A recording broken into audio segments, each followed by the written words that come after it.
నాకు తెలిసిన ఒక యవనస్తుడు, నేను బాగా తెలిసిన వ్యక్తే.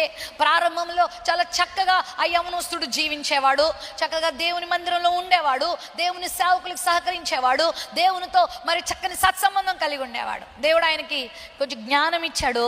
ఆ హైదరాబాద్లో ఒక వ్యాపారాన్ని ఇచ్చాడు.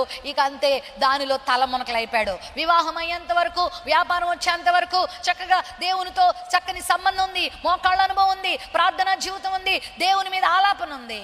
ఇప్పుడు లేదు. ఆదివారం కూడా డౌటే అతడు మందిరానికి వస్తున్నాడో లేదు. అంటే ఆదివారం కూడా ఎంతో వర్క్ అమ్మా, ఎంతో బిజీ అమ్మా, కుటుంబము, పిల్లలు, ఇలా చెప్తా ఉండేవాడు. ప్రియులారా, ఇప్పుడు నాకు వచ్చిన మెసేజ్ చూసి నా హృదయం తల్లడిల్లిపోయింది. అబ్బాయి ఇప్పుడు భయంకరమైన ఫీవర్తో బాధపడ్డాడట. దాన్ని ఎందుకో నెగ్లెక్ట్ చేశాడంట. యవనొస్తుండే కదా అనుకున్నాడు. అయితే అది ఏ ఫీవరో తెలీదు, అది బ్రెయిన్కి కొట్టింది, బ్రెయిన్ స్ట్రోక్ వచ్చింది, 2 కిడ్నీలు పాడైపోయినాయి. ఇప్పుడు చావు బ్రతుకులు ఉన్నాడు. హాస్పిటల్లో అతను పెట్టాడు.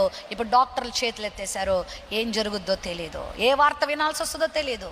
చాలా బాధ అనిపించింది నాకు. అయ్యో, యవనస్తుడు ఒక 6-7 సంవత్సరాల క్రితం ఒక చక్కని ఆధ్యాత్మిక జీవిత అనుభవంలో ఉన్నాడు. ఇప్పుడు లోకమే సర్వస్వం, డబ్బే సర్వస్వం, పనులే సర్వస్వం, ఇదే శాశ్వతం అనుకున్నాడు. తన జీవితాన్ని వ్యర్థం చేసుకుంటున్నాడు. ప్రియులారా, వద్దండి, దేవునితో సంబంధం లేని జీవితాన్ని జీవించొద్దు.